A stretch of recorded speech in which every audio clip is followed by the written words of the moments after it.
இந்த உலகம் முழுமையாக ஒரு சோதனை களமாக அல்லாஹு தாலா அமைத்திருந்தாலும் சில மனிதர்களுக்கு அல்லாஹு தாலா சில சோதனைகளை நிரந்தரமாக ஆக்கிவிடுகிறார். மனித வாழ்க்கையில் ஒவ்வொரு பகுதியாலும் மனிதன் சோதிக்கப்படக்கூடிய அமைப்பில் தான் இந்த உலக வாழ்க்கையை அல்லாஹு தாலா அமைத்திருக்கிறார். அதே நேரம் சிலருக்கு சில பிரத்யேகமான சோதனைகளை அல்லாஹு தாலா நிரந்தரமாக என்ன செய்து விடுகிறான், அமைத்து விடுகிறான். சிலர் சில நோய்களால் நிரந்தரமாக என்ன செய்கிறார்கள், பாதிக்கப்பட்டு விடுகிறார்கள்.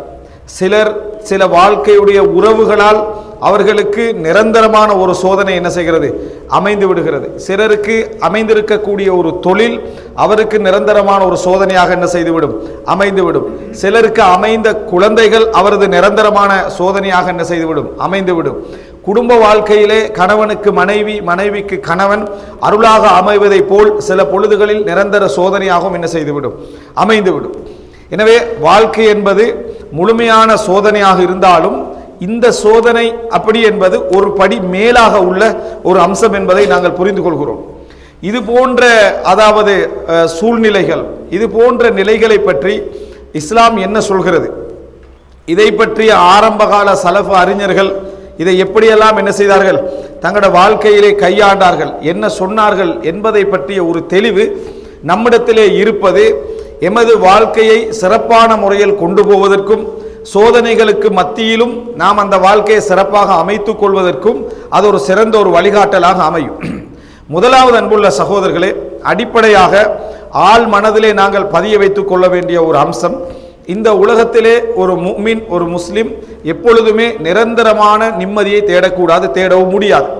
இந்த உலகத்திலே எந்த ஒரு விஷயமாக இருந்தாலும் சரி, அவனுக்கு ஒரு அருளாக அமைந்த விஷயமாக இருந்தாலும் சரி, மகிழ்ச்சியாக அமைந்த விஷயமாக இருந்தாலும் சரி, அவன் அதிலே நிரந்தர நிம்மதியை என்ன செய்ய முடியாது, அடையவும் முடியாது, தேடவும் கூடாது. அல்லாஹ் ரப்புல் ஆலமீன் எமக்கு ஒரு அருளை செய்து விட்டார். ஒரு நல்ல ஒரு தொழில், ஒரு நல்ல ஒரு துணை, ஒரு நல்ல ஒரு குழந்தை, ஒரு நல்ல ஒரு பொருளாதார முறைமை அல்லது ஆரோக்கியமான வாழ்க்கை என்று அமைத்து விட்டான் என்றால் அதில் 100% தேடிக்கொள்ளக்கூடிய சிந்தனை நமக்கு இருக்கக்கூடாது. அதில் நான் 100% என்ன செய்து விட வேண்டும், முழுமையாக அடைந்து விட வேண்டும். என்னதான் இது எனக்கு அமைந்து விட்டாலும் அதில் ஒரு சின்ன ஒரு குறை இருக்கிறதே என்பதை ஏற்றுக்கொள்ளக்கூடிய அந்த மனோநிலை நாம் இருக்க வேண்டும்.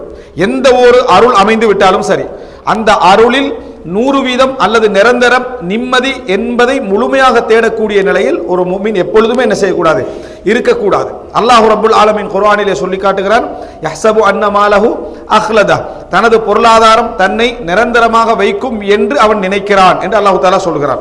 அப்போ உலகத்திலேயே யாரும் பொருளாதாரம் தன்னை நிரந்தரமாக வைக்கும் என்று நம்பிக்கையில் இல்லை. எல்லோருமே மரணிக்கக்கூடிய நம்பிக்கையில் தான் இருக்கிறார்கள்.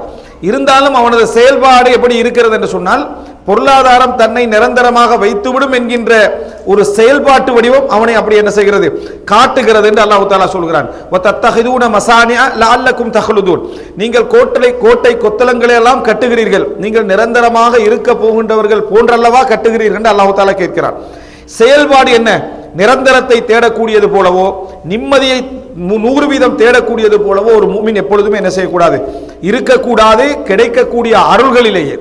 அப்படி என்றால் இந்த வாழ்க்கை சோதனையாக அல்லாஹு தஆலா அமைத்திருக்கிறான் என்கின்ற பொழுது அதில் இருந்து முழுமையாக விடுதலை பெற முடியாது என்ற விளக்கம் ஒரு முஃமினிடத்தில் என்ன செய்ய வேண்டும், இருக்க வேண்டும். எப்படி இருந்தாலும் அல்லாஹ் ரப்புல் ஆலமீன் குர்ஆனிலே சொல்லி காட்டுகிறான், லகத் ஹலகனல் இன்சான ஃபீ கபத், மனிதனை நாம் சிரமத்தில் படைத்திருக்கிறோம்.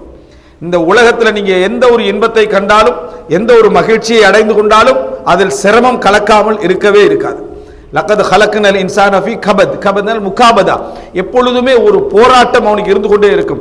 பிறப்பதிலிருந்து, அவன் பிறந்ததிலிருந்து, அவனை சுமந்ததிலிருந்து, அவன் பால் குடிப்பதில் இருந்து, அவன் மரணிக்கின்ற நேரம் வரைக்கும் அவன் அடைகின்ற எல்லா சந்தோஷங்களிலும் துன்பம் கலந்திருக்கும். அவன் அடைகின்ற எல்லா மகிழ்ச்சியிலும் சிரமம் கலந்திருக்கும். அதை நீக்கிவிட்டு எந்த ஒன்றையும் இந்த உலகத்தில் என்ன செய்ய முடியாது, அனுபவிக்க முடியாது என்பதை, ஒரு பிரச்சனையை, ஒரு இயல்பை நாம் ஏற்றுக்கொள்ள பழகிவிட்டோம் என்று சொன்னாலேயே அந்த இடத்தில் பலவிதமான சிக்கல்கள் தீர்ந்துவிடும். இப்படித்தான் இது இருக்கிறது என்பதை ஏற்றுக்கொள்ள பழகிவிட்டாலே மனிதனுக்கு அந்த சிக்கல் என்ன செய்துவிடும், தீர்ந்துவிடும்.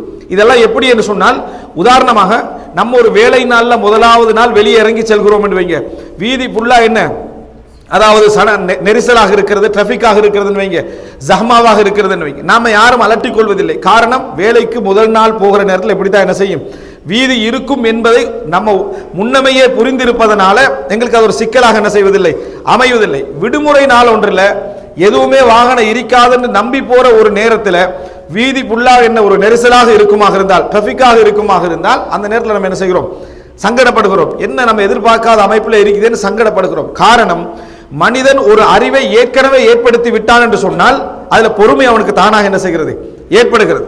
இப்படித்தான் இருக்கும் என்று விளங்கிட்டா 2 அவர் கூட வீதியில் என்ன செய்யறான், நிக்கிறதுக்கு அவன் தயாராக இருக்கிறான்.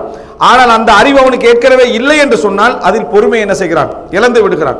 எனவே அன்புள்ள சகோதரர்களை, 2வது கட்டமாக சோதனை என்பது இந்த வாழ்க்கையுடைய எல்லா சந்தோஷங்களிலும் கலந்திருக்கும் என்பதை நாம் என்ன செய்ய வேண்டும், ஏற்றுக்கொள்ள வேண்டும். எல்லா சந்தோஷங்களிலும், நம்ம சந்தோஷம் என்று நினைக்கக்கூடிய அனைத்திலும் இதில் என்ன செய்யும், இது கலந்திருக்கும் என்பதை நாம் புரிந்து கொள்ள வேண்டும்.